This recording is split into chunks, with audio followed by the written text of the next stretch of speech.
traditional mask or a bandana, as long as you wear an approved face covering and continue to social distance, that will help to save lives. Non-compliance with the order includes a $1,000 penalty for violators, but our goal is to save lives through education rather than enforcement and fines. Today we have another grim reminder that the virus is very much alive in our community and that our numbers are moving in the wrong direction. The Houston Health Department reports today 1,789 new cases of COVID-19 today, bringing Houston's total to 14,322. And let me repeat that again.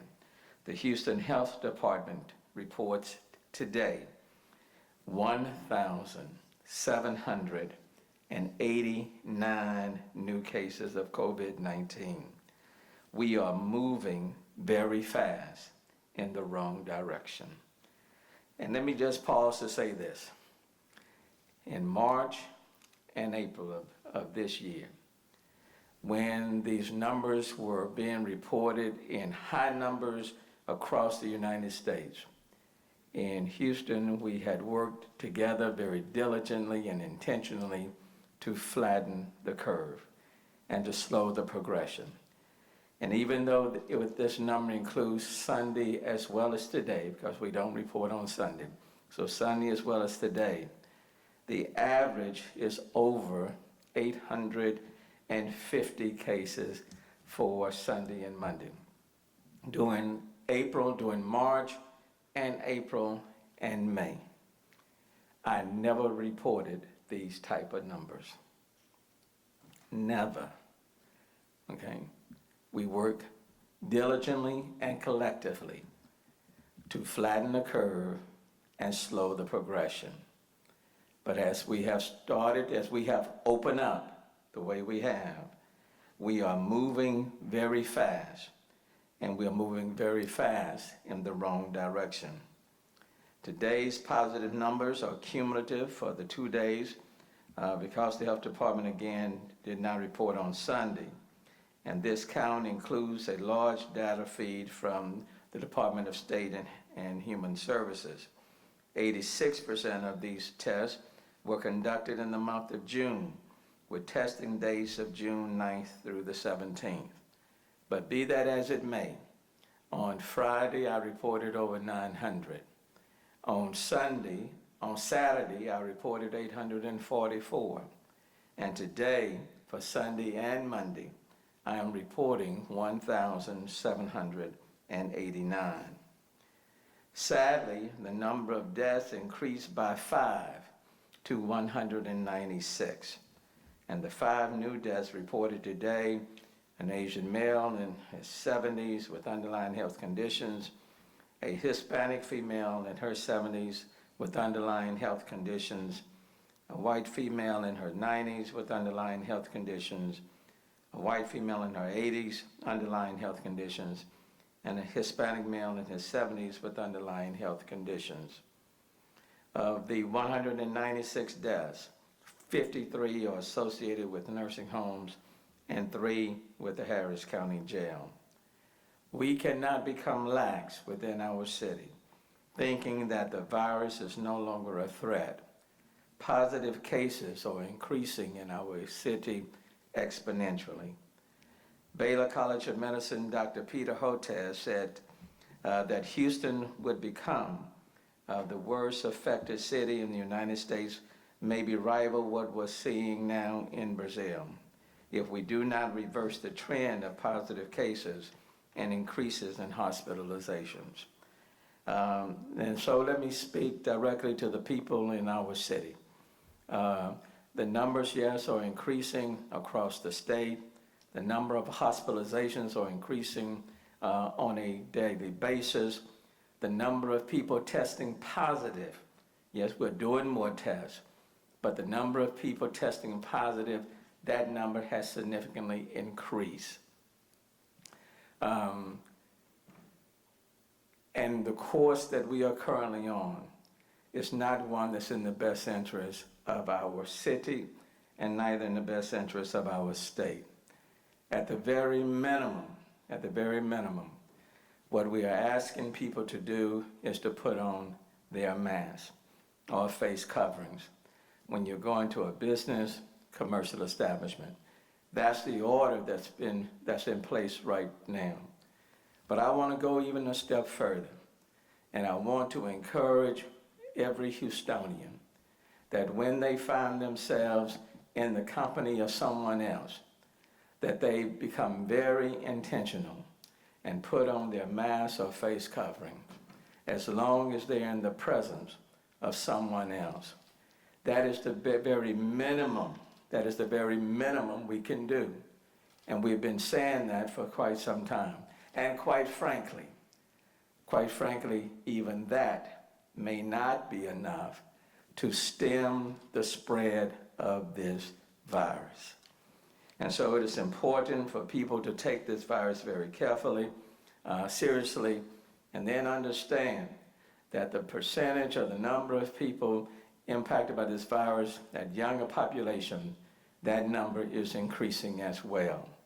And so for all of the individuals who are attending these bars and clubs with no mask on, in close proximity, you may not have the virus, or you may be asymptomatic, but it doesn't mean that when you go home to your parents or to your grandparents that you may not be a vector and carry this virus to them and infect them with this virus. Their immune system may not be as strong as yours. And so all of the good work, the disappointment for me is that all of the good work that we did collectively in March and April and in May, but all of the good work that we did, shutting down, closing conferences and conventions, with all of that good work, we are now engaged in opening and activities that we're wiping away the success that we collectively achieved and the sacrifices that people made in March, April, and in May. So let me pause, and now let me bring up Dr. Peirce. Thank you, Mayor. As the Mayor points out, the testing numbers are going up. The numbers in hospitals are also going up. And we're seeing this in some of our data. Here's the screen. So this is a screenshot from the Southeast Texas Regional Advisory Council data. Now this shows the hospital data for Harris County alone. And you'll notice that there are 647 COVID positive patients in the general and isolation beds. That was 233 on May the 31st. So since May the 31st to today, that is a 2.8-fold increase in the number of patients that are hospitalized just since May 31st. If you look at the ICUs, today there's 337 COVID positive patients in the intensive care units. On May the 31st, there was 205. So that's a greater than 1.6-fold increase. You'll also notice, and it makes sense to you, that there is a little bit of a lag between when the general hospital beds go up, and those numbers go up, and then the ICU. And that's because on average, patients who are admitted to the hospital will be in a regular bed generally 8 to 10 days. And at the end of that time, they either get better and go home, or they get worse and wind up in the intensive care unit. So the slope of the curve that you're seeing with the general and isolation beds, I anticipate will be mirrored over the next coming weeks in the ICU beds. If we go to the next slide, we'll take a look at similar data from the Texas Medical Center group. Remember that this is not just those hospitals on Fannin Street. This is the Texas Medical Center hospital system. So this includes all of the Memorial Hermann Hospital system hospitals, both of the Harris Health hospitals, all of the Houston Methodist hospitals, Baylor St. Luke, etc. Those hospitals span out over about a 9-county region. And so this graph represents the ICU occupancy trend for most but not all hospitals across 9 counties. So this is not just a Harris County issue. And again, you can see that steep increase in the number of patients admitted to the intensive care units that are COVID positive. And you will note that they're quoting that it's approximately a 4.1% daily growth in the occupancy of the ICUs. If you were to look at all the hospital beds, to include ICU, general, and isolation. It's about a 5.2% growth. And currently, about 13% of all beds are occupied with COVID-positive patients, including 24% of all the beds in the intensive care units. So the situation is serious, and then as the mayor pointed out, the numbers are moving in the wrong direction. We are working with hospitals closely. CETRAC, as well as the health departments, are working with the hospitals. The hospitals are not all filling up at the same rate. We have several hospitals in the Houston area that are already at and beyond capacity, and there are empty beds in some other hospitals, and so we're trying to even that load, and so we're moving patients between hospitals to try and relieve that. But the reality is that when you look at that and you look at where the hospitals are that are full or near full, they tend to be centrally located, and the hospitals with capacity, perhaps not to much surprise, are more peripheral to the city and out in the suburbs and further out communities. So the goal all along has been to make sure that if somebody needed a hospital bed, that there would be one available for them. So that's what we're trying to do. However, there is a limit to the number of hospital beds that we currently have, and hospitals are seriously considering activating their surge plans. The one challenge with those surge plans, they are very resource intensive, and it's probably not something that they will be able to do for a long period of time. So we have got to act now as a community. We have got to act now if we want to change the slope of this curve. And the last thing I want to point out is that one of the challenges is that the hospitals have a need to do elective surgeries. Elective surgeries is how hospitals make money to then offset the money that they lose taking care of other patients. That's why in the governor's order, he specifically prohibited elective surgeries. It was highly effective in that it created a lot of capacities in the hospital. It was also extremely expensive and an economic challenge for the hospitals. So I would like to plant the seed in the conversation that that is a fixable problem. Today, hospitals are struggling. They need to continue doing elective surgery to make up the money they lost, to offset what they're losing, taking care of viral pneumonia patients. But in America, we need hospitals to be financially incentivized to take care of viral pneumonia patients. This is a human decision. There are people who make those decisions. Those are business decisions that are made. Every flu season, we have the same conflict, that hospitals are full, yet critically ill influenza patients come into the ER where they have to wait until a bed opens up upstairs. There's no financial incentive for hospitals to take care of patients with influenza pneumonia that are critically ill, and now COVID pneumonia. So I put it to those that make those decisions, probably starting with CMS, to reevaluate the financial alignment of what incentivizes hospitals to take care of what types of patients and what types of patients America needs to be cared for today, which are the COVID, pneumonia, and other complication patients. Thank you, Mayor. Thank you very much. And I want to emphasize that someone asked me the other day, Mayor, what more are you planning on doing to curb the increase of COVID cases? And what I responded is that the only thing that's within my arsenal at this moment is to be able, for example, to enforce the order that Judge Hidalgo put in place, with the city putting an order in place that says the same thing for people who are attending commercial establishments, businesses, for their employees and for their visitors, that you need to put on the mask. But I do not have the ability or the authority to apply that across the board to individuals who are just out and about in large gatherings. Don't have the authority. Don't have the authority, for example, to tell anybody to stay home. That has been taken away from all of the counties, all of the cities. We don't have that authority. The only thing that we can do at this point, other than the order for businesses and to mask up, is to engage, to utilize our voice, and to encourage people to do the right thing. That's the only thing that we're able on our end to do.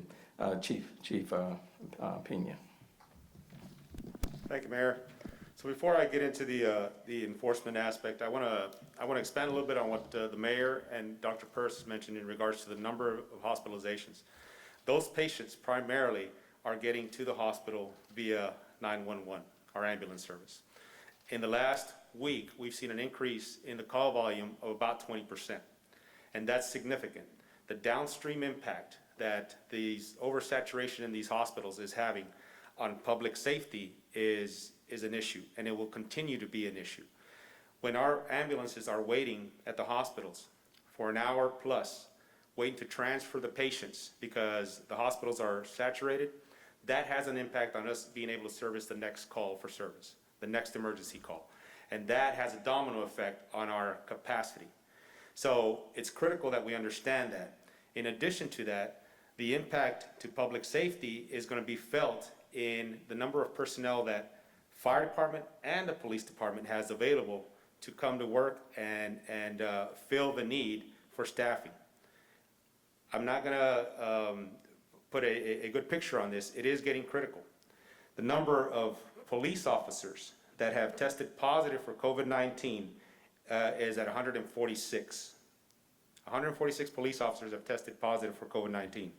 52 of those have since returned to work, but they do have 103 officers right now that are currently in quarantine, and they're not available to show up to work and staff these units.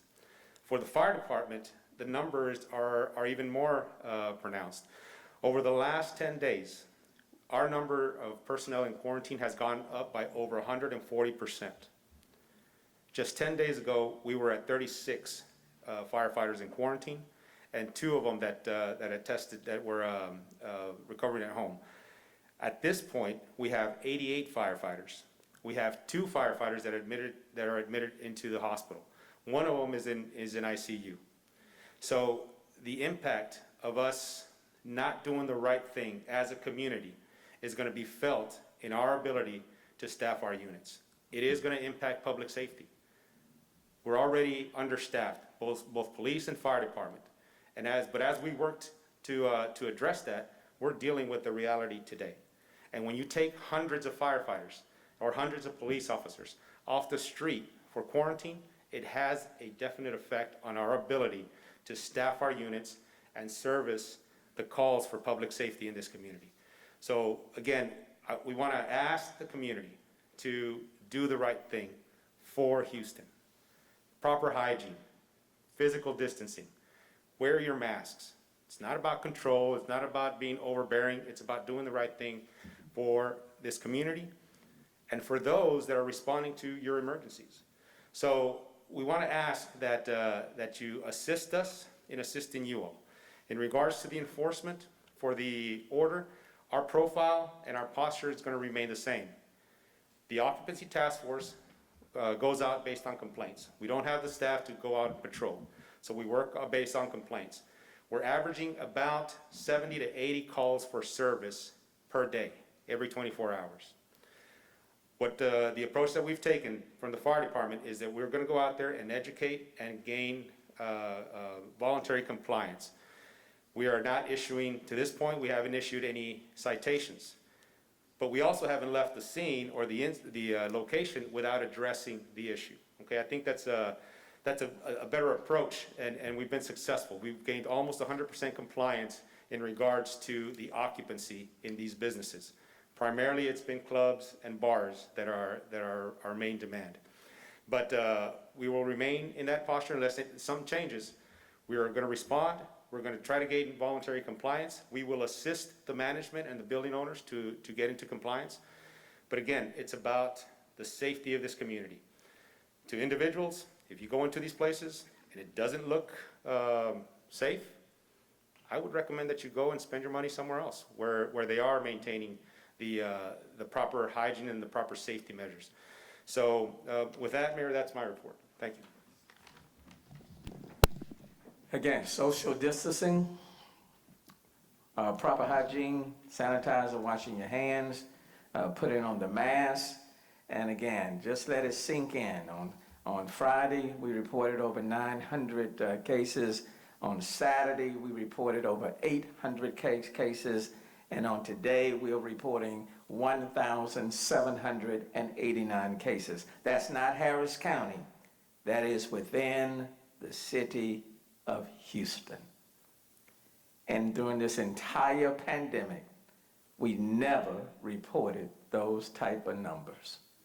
Never. Okay? So it's serious.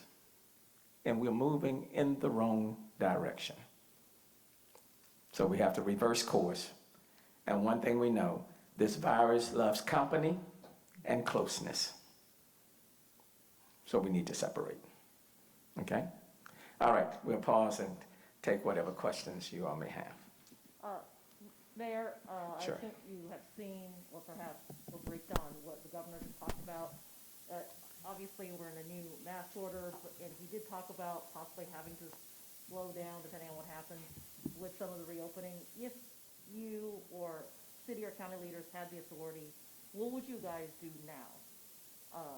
Would you reinstitute closing down bars, or would you peel back, capacity? What would you do if you had the authority? Well, what I would say to you is that I would have stayed with the course that was working well for the city of Houston and other cities in the state of Texas. When other cities like New York and Seattle and so many others, when their numbers were just big numbers of people testing positive, number of people who were dying, our numbers were very, very low in the months of March and April. When they shut down, we shut down. And so if you look where they were, where we were on the low end, and people nationally across this country were talking about our numbers. And then our power on the local level was stripped away, and we started opening up. I said 2 months ago that I thought we were moving too quickly, too fast. And now we find ourselves where we are today. The only tool that we have at our disposal is to say to businesses, we can require you to put on masks and for your employees and for your guests. We can use our voice, and that's what we're doing, but that's within the state's control on what it does. Are you concerned, talking to the medical professionals, do you have a time frame about realistically when you might have to go to the county's code red or perhaps stand up, a portable medical facility like an NRG and things like that? Are you worried that we might be at that point in a couple of weeks? Well, let me just say, I leave whatever the county should stand up to the county. That's a county decision. That's not a city decision. I do think it's important for the governor and the CEOs of the hospitals in the city of Houston and across the state to be working together, because they work together at the very beginning. As things were opening up, they need to work together now. So they need to figure it out. Between the governor and the CEOs, they need to figure it out. Having said that, let me yield to Dr. Purse. And Dr. Purse, as you walk up, can you also address the point of, we always hear about there is bed capacity, but just because there is bed capacity, perhaps we shouldn't fill it all up or open to what's that argument? How does that square with you? Yeah, you're asking an important and a little bit of a complicated question. So what we're seeing now is that hospitals are filling, but they're not filling all at the same rate. That's not a huge surprise. We see that every flu season as well. As the hospitals fill, we're trying to shift them over to hospitals where there is capacity. Now, when we have hurricanes and other disasters like that, this is the method and the tried and true practice that has been very good. The difference this time is that the hurricane, if you will, is affecting the entire state as opposed to just Houston. So we've moved patients across, this half of Texas during hurricanes, as far away as Dallas and Austin. So what's happening now is if you go to a remote county, a rural county that has a hospital that we usually can rely on, well, it's a small hospital generally, and they're filling up as well. So it becomes increasingly complicated. So the only thing that hospitals can do that was demonstrated with the governor's order to quickly create capacity, unfortunately, is to stop doing the elective surgeries. Remember, an elective surgery is a scheduled event, but it's also how the hospitals make money. And so, see, again, to my point, is that that's how hospitals stay alive. We need hospitals to financially stay alive, because by doing elective surgery, it offsets the losses they have taking care of viral pneumonias. Well, that shouldn't be the case. Hospitals shouldn't be losing money taking care of viral pneumonias. They should be at least breaking even. And so there's where the conundrum begins. Can you speak to the testing availability in Houston? I know the weather affected sites and things like that, but overall, are you seeing more people trying to get tested now because they're sort of freaked out? And Yeah. are you guys trying to ramp up availability or the access to Absolutely. that? Absolutely. So the amount of testing that we have has been relatively stable for the last couple of weeks. And for a while there, we weren't maxing out. We had, availability that was not being used. That is now different over the last 7 days, I would say, where we now are getting complaints from folks who are trying to get tested, but the testing sites are all full. At the same time, as the mayor pointed out, the positivity rate is going up. So while the total number of tests in Houston is relatively stable, we have no control over the private sites that may be popping up. Probably the greater factor that's pushing our numbers up is that the positivity rate has now gone from around 3% to around 9%. That's a threefold increase.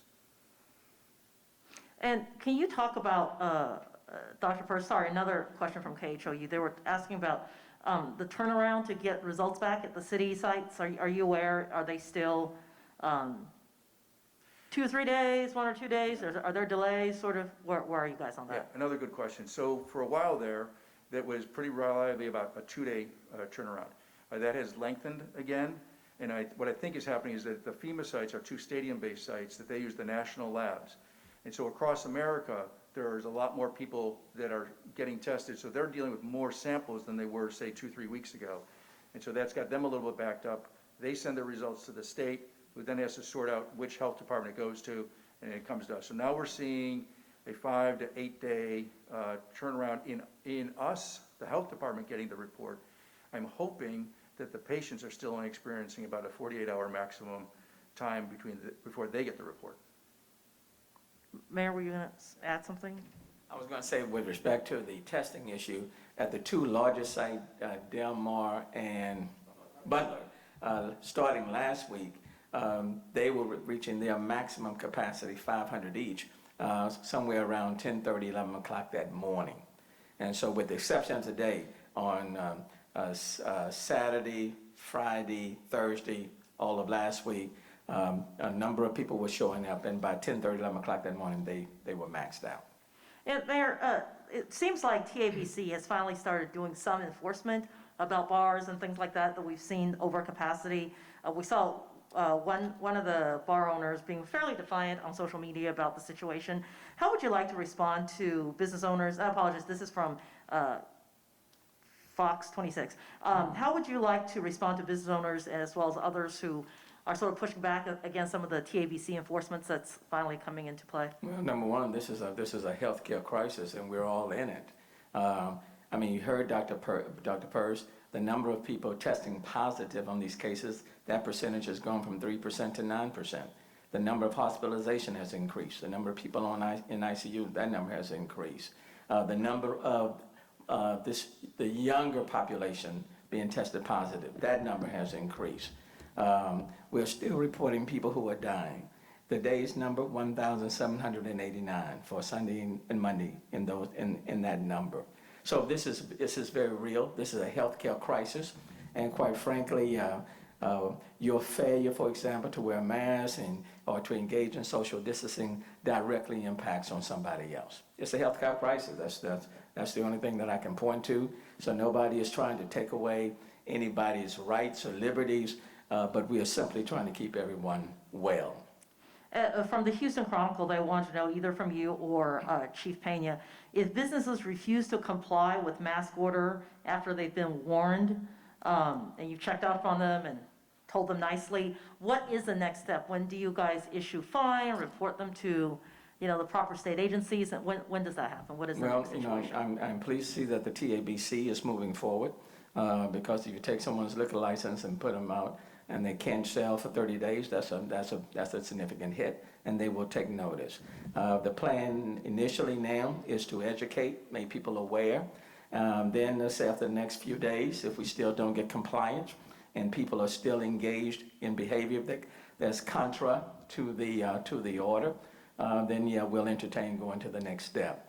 The reality is no one wants to do it.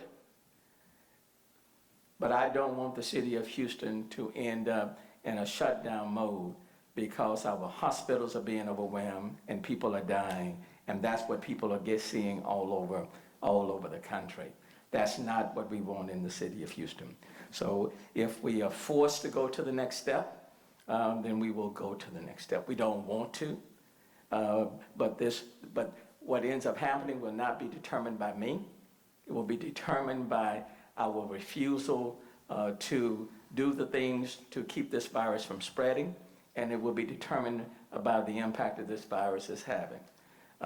So we're asking people to be responsible, but if people continue to, let's say they go, they're engaged in these various establishments and totally ignoring what we know is not in the city's, in people's best health interests, then we'll utilize the tools that we have. Now, they are limited tools, but we'll utilize what we have.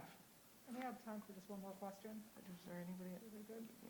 And so I guess my only other question, maybe Dr. Peirce can talk about this, is what do you tell people as far as testing is concerned? Do you find it, I mean, we're at 9%, we're at 3 or 4%. How does that really impact people on the ground? Should they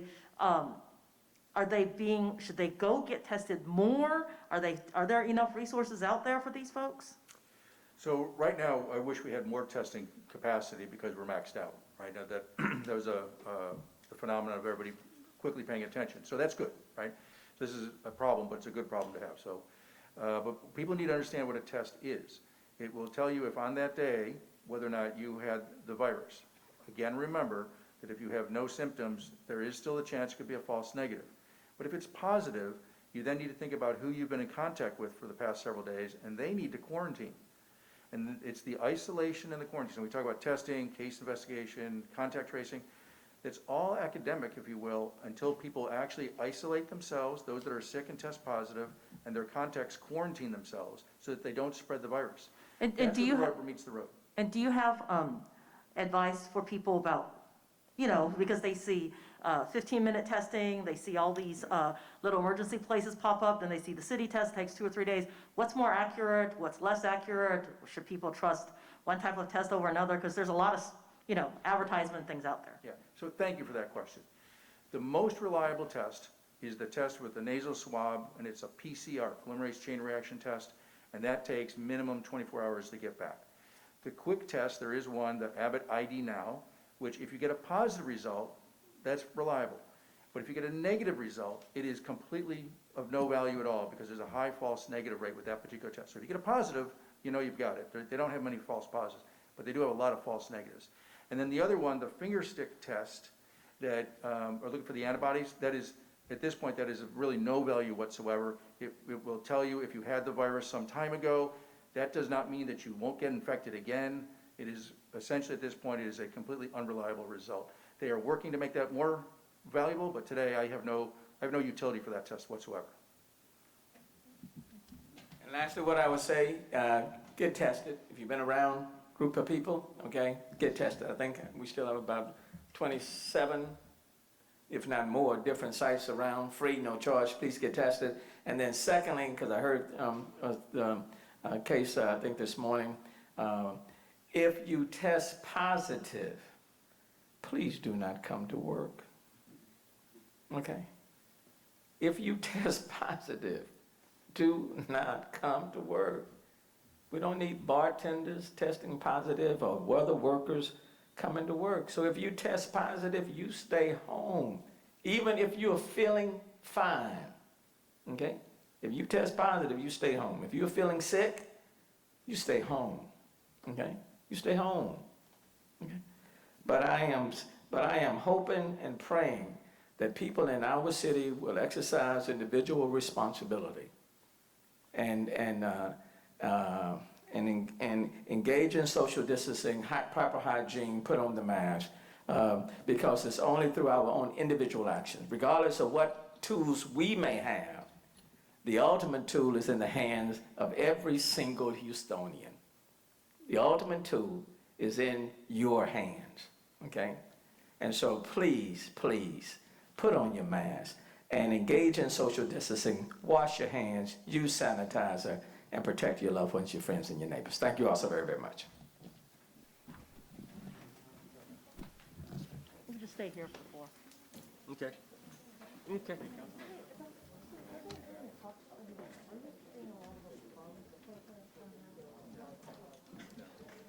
I got, it's one of the things I need to ask Abby about, but they've not told me that they're finding anything.